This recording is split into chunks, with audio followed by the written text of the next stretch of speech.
It makes me wonder how crazy this world is becoming. You wake up in the morning trying to find your daily bread, trying to find a job so that you don't depend on the government, right? You go get a job and then you mistakenly uh, knock on the wrong door and your life gets taken away from you. That is so unfortunate. I can't imagine what the family members of this woman is going through. She's got a husband, she's got little children. This is very, very tragic to any, sensible person. I mean, to even think that, she left behind a family, young children. I don't even know how to approach the issue because it's very, very emotional for me as a father. As a husband, it is very, very emotional. To even think that the person that shot her hasn't been taken into custody is even more disappointing. Although it looks like they want to make sure that they cross their T's and dot all their I's and make sure that the people claiming or the victim that claim that they are cleaners, that they're actually cleaners. I will hope that after the investigation, that they take this person into custody and then prosecute him according to the law. I don't want to sound so insensitive, but I think 6:45 is too early to say you are going to clean somebody's house, especially this daylight saving time. I think 6:45 is just too early. Hey, I agree that 6:45 is still a bit early, but as a business owner, especially if you're a small business owner and you're into cleaning business, you show up when your clients want you to be there.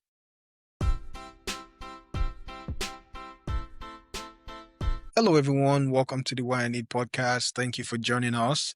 And if you haven't subscribed, please go ahead and subscribe. Follow us on all of our social media platforms and engage us in the comment section. Discussing a very tragic event that happened in Whitestown, Indiana, a few days ago. An immigrant woman was basically going to clean a house of one of our clients, and she knocked on the wrong door. At the end of the day, she ended up getting shot, and she was declared dead right on the spot. I believe the report that we're getting says that her husband was there with her. And it makes me wonder, how crazy this world is becoming. You wake up in the morning trying to find your daily bread, trying to find a job so that you don't depend on the government, right? You go get a job and then you mistakenly uh, knock on the wrong door and your life gets taken away from you. That is so unfortunate. I can't imagine what the family members of this woman is going through. She's got a husband, she's got little children, and the man will have to be the breadwinner, have to take care of the family responsibility, which is going to be a big burden, especially now that he has no support, unless he has some family members in America.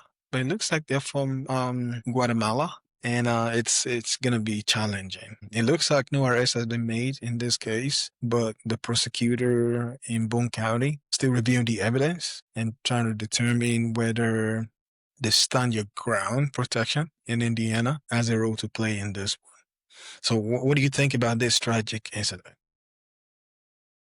I mean, like you explained, this is very, very tragic to any, sensible person. I mean, to even think that she left behind a family, young children. I don't even know how to approach the issue because it's very, very emotional for me as a father.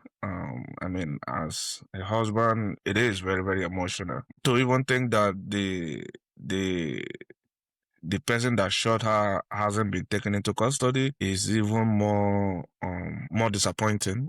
Although it looks like they want to make sure that they cross their T's and dot all their I's and make sure that the people claiming or the victim that claim that they are cleaners, that they're actually cleaners. I will hope that after the investigation, that they take this person into custody and then prosecute him according to the law. I don't want to sound so insensitive, but I think 6:45 is too early to say you are going to clean somebody's house, especially this daylight saving time.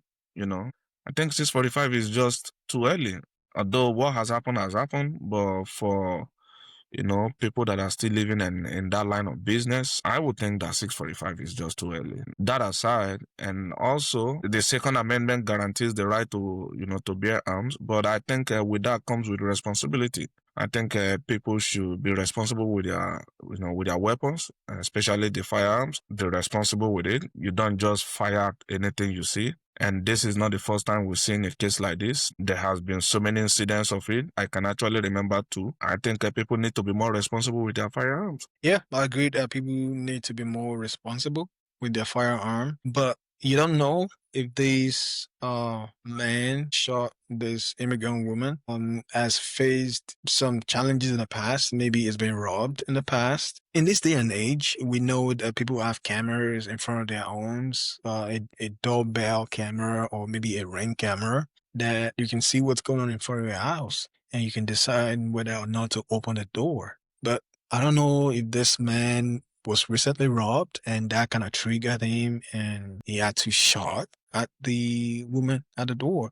But I mean, people have the right to protect their properties, but at the same time, they need to be responsible with their guns. They need to know that the person knocking the door. I mean, there's no way to determine the intent of the person at the door, but I know your sense will tell you, does this person look like a bad person coming to hurt me? Or does this person look like a person maybe trying to sell me something or trying to, ask for help? But it's just unfortunate that the man in this situation didn't really use a good discretion before opening fire and killing the woman right on the spot. I'm talking about the daylight saving. 6:45 is still pretty early, but not too early. I mean, where I live, I drop my kid off at the bus stop at 6:30 a.m.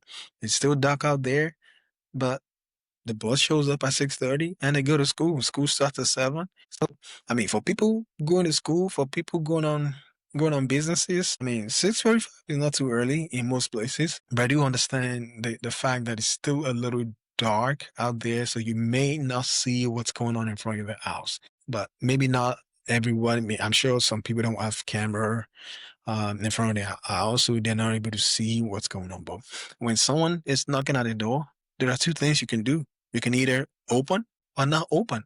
If you decide not to open, yeah, the person will go away. And if they don't go away, they'll continue to knock or ring your doorbell and you can decide to either talk to them or not talk to them.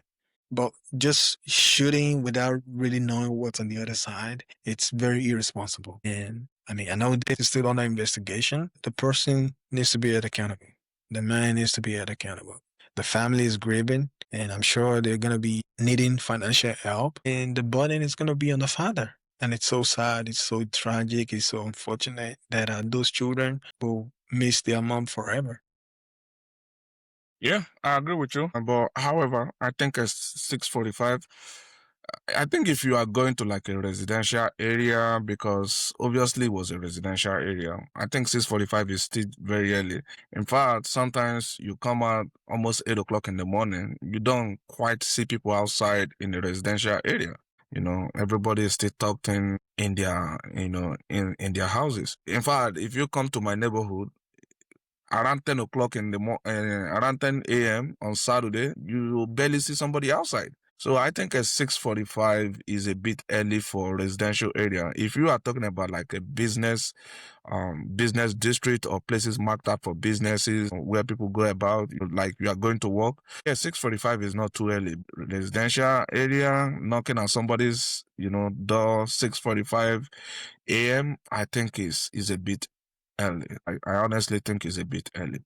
You know, the irony or the irony of this whole situation is that, you know, it will be very difficult to protest right now because of ICE, Trump administration cracking down on immigrants and stuff like that. And who knows what is their status, their immigration status. All of that could play a role in them getting justice. I'm not saying they are not legit, but if they are not legit, the husband might not even be demanding justice. And then in this Trump administration, it will be difficult for people to come out to protest because you never know. hijack the protest and use the opportunity to pack people. So it will be very difficult to get people out to protest, to carry out protest, in response to this. And then I also want to ask, though I've tried to, go through the comment section, but I didn't quite see the person allegedly that they were going to her house or to their house to clean for coming out to corroborate the story that they were actually coming to their house. Maybe this information is just coming out from the husband that they are cleaners. So I think they should investigation. The Whitestown Police Department should investigate thoroughly. They shouldn't leave anything undone. They should follow the lead where it takes them to, and then ensure that whoever that is found culpable, is served justice. Hey, I agree that 6:45 is still a bit early, but as a business owner, especially if you're a small business owner and you're into cleaning business, you show up when your clients want you to be there.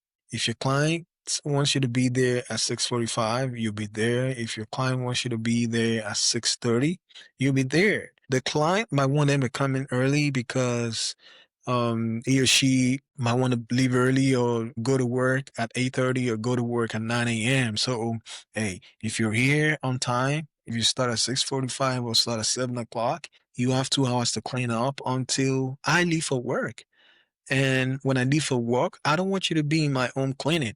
I want you out of my house in 2 hours. So we'll live together and you can go to another place to finish your business. As a small business owner, if your client wants you to come in early, if the client wants you to start at 5 a.m., your shift starts at 5 a.m. It's not a clock in, clock out job. You're a business owner. You basically work around the clock. The flexibility depends on what your client wants. It depends on what the time the client wants you to show up. And you talking about corroborating the story. Maybe their clients will come out later. If the information they put out wasn't true, the police department wouldn't put that information out, wouldn't put it in a public space. Maybe that's what the husband is saying. We're still gonna hear the client. The client is still gonna be a witness in this case. They're gonna, see the conversations with the client and see what happened and how the woman got into the wrong address. It's just tragic. It's very unfortunate. And hopefully the people will help the woman and their family get the justice that is deserved. And one thing I do want to point out is the fact that regardless of your immigrant status, whether you're an illegal immigrant or whether you're a legal immigrant, you should still get justice. You should still get justice whenever you're wronged. I know maybe the system may not want to push it because you're an illegal immigrant, but you're in the country for a reason and you're there. You're here already. So if anything happens, you should get justice. And hopefully the system will do its thing and the woman will get a justice. Let us know what you think in the comment section. Feel free to join the conversation and let us know, is 6:45 a.m. too early as a business owner? Or do you think the woman should stay behind until it's a little brighter out there? Let us know what you think and join us in the comment section. We would like to hear from you. Thank you for joining us and we'll see you around.